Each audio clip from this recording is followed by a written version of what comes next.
নমস্কার বন্ধুরা, আবারও একটা নতুন রেসিপিতে আপনাদের সবাইকে স্বাগত জানাই। বন্ধুরা দেখুন আজকে কি নিয়ে এলাম। আজকে কিন্তু এই যে আপনারা দেখতে পাচ্ছেন ওইগুলো কিন্তু উলকচুর ডাঁটা নয়।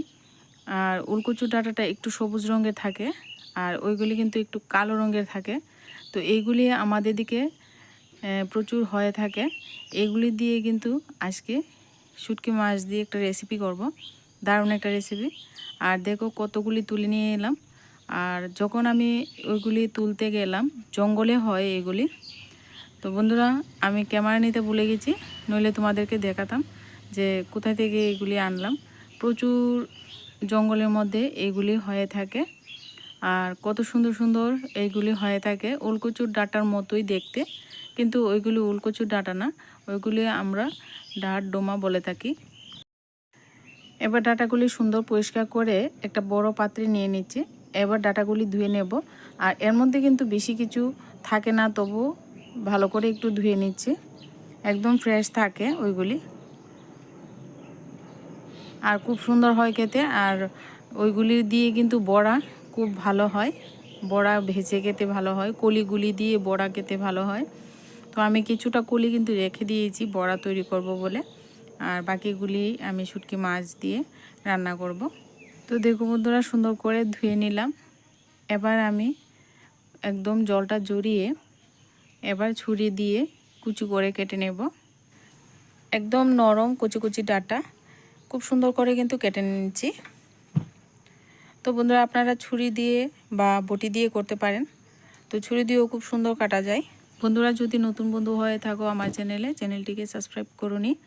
প্লিজ সাবস্ক্রাইব করে রাখবেন আমার এই সুন্দর সুন্দর ঘরোয়া রেসিপিগুলি পেতে। সবার প্রথমে আপনারা কিন্তু নোটিফিকেশনটা পেয়ে যাবেন। সাবস্ক্রাইবের পাশে থাকা বেল আইকনটি বাজিয়ে রাখতে ভুলবেন না। এবার এখানে দেখুন কাঁঠালের বীজই নিয়েছি, আর কাঁঠালের বীজগুলি আমি সুন্দর সুন্দর করে কুচি কুচি করে কেটে রেখেছি। পেঁয়াজ নিয়েছি, রসুন নিয়েছি, কাঁচা লঙ্কা নিয়েছি। কাঁচা লঙ্কাটা আমি বেটে নেব। আর চুলায় একটা কড়াই বসিয়ে দিলাম। এর মধ্যে সর্ষে তেলটা একটু বেশি দেব, যেহেতু ওই ডাঁটাগুলি কিন্তু অনেক সময় গলায় ধরে, তো তেলটা একটু বেশি দিয়েছি। এবার আমি রসুন কুচি আর পেঁয়াজ কুচিটা দিয়ে দিলাম। রসুন কুচি পেঁয়াজ কুচি ভালো করে একটু সময় ভেজে নিচ্ছি। এই ডাঁটাগুলি আপনারা কে কে খেয়েছেন অবশ্যই কমেন্ট করে জানাতে ভুলবেন না। আর এই ডাঁটাগুলির নিচে একটা ছোট্ট আলু হয়, আর এই আলুটা থেকে কিন্তু ডাঁটাটা হয়। আর ওলকচুর যে ডাঁটাটা, ওলকচু অনেকটাই বড় সাইজের হয় আর বড় বড় ডাঁটা হয়। আর এখানে দেখুন ভালো করে কিন্তু ভেজে নিয়ে এখানে দুটো শুটকি মাছ দিয়ে দিলাম।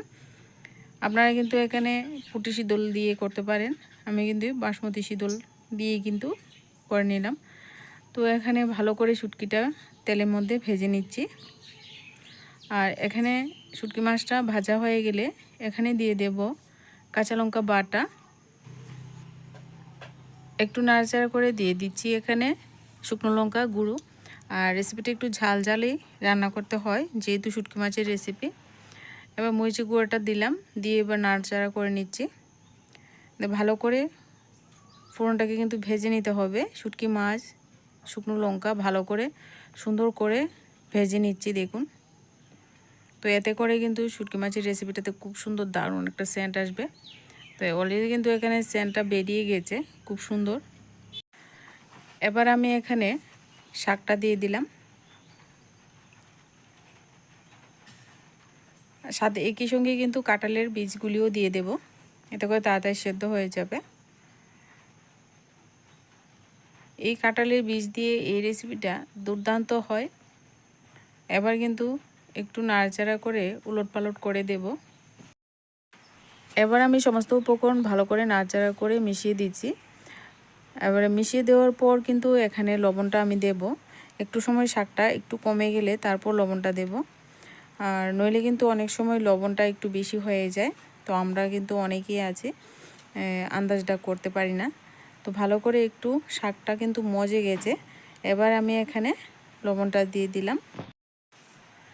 এবার ভালো করে নাড়াচাড়া করে দিয়ে লবণটা ভালো করে একটু মিশিয়ে দিচ্ছি। তো দেখো লবণটা দেওয়ার সাথে সাথেই কিন্তু শাকটা একদম কমে গেছে আর একদম কুচি শাক, বেশি সময় লাগবে না। এখানে কিন্তু কোনো রকম জল ব্যবহার করব না, ঢাকনা চাপা দিয়ে যে জলটা উঠবে সেই জলটা দিয়ে কিন্তু রান্নাটা হয়ে যাবে। এবার দেখুন একটু পর ঢাকনাটা উঠিয়ে আবারও নাড়াচাড়া করে দিচ্ছি আর শাকটা কিন্তু কত সুন্দর কমে গেছে দেখুন।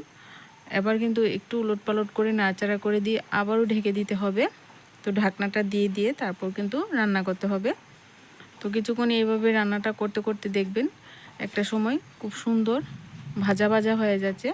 আর এই রেসিপিটা কিন্তু একদম টানিয়ে নিতে হবে যেন গলায় টলায় না ধরে। তো দেখুন আস্তে আস্তে কিন্তু শুকনো শুকনো হয়ে যাচ্ছে। তো এইভাবে কিন্তু শুটকি মাছের ভর্তাটা আমি শুকনো শুকনো করে রান্না করে বানিয়ে নেব। তো দুর্দান্ত ফাটাফাটি একটা রেসিপি কিন্তু রেডি হয়ে গেল। আপনারাও যদি এইরকম ডাটাগুলি আপনারা বাজারে পান, এভাবে ভর্তাটা করে খেয়ে দেখুন, দারুণ হবে। আমি বলে দিচ্ছি আপনারা এইভাবে সেমভাবে ঝাল ঝাল ভর্তাটা, যাদের কাছে এরকম শুটকি মাছের রেসিপি খেতে ভীষণই ভালো লাগে তাদের কাছে তো খুবই ভালো লাগবে। আর যারা কখনো খাননি বন্ধুরা অবশ্যই খেয়ে দেখুন, দারুণ একটা রেসিপি। কাঁঠাল বিচিটা একটু বেশি করে দেবেন, তাহলে দেখবেন খুব দারুণ হয়। আর দেখুন কতটা শুকনো শুকনো করে নিয়েছি আমি, আর একদম টানিয়ে নিতে হবে এইভাবে। এবার নামিয়ে পরিবেশন করে নিচ্ছি। আর আজকে ভিডিওটা যদি ভালো লাগে প্লিজ লাইক করবেন, কমেন্ট করবেন আর আমার ছোট চ্যানেলটির পাশে থাকবেন। আজকের ভিডিওটা এ পর্যন্তই, দেখা হচ্ছে পরবর্তী কোনো নতুন ভিডিওর সঙ্গে। ততক্ষণ সবাই ভালো থাকবেন।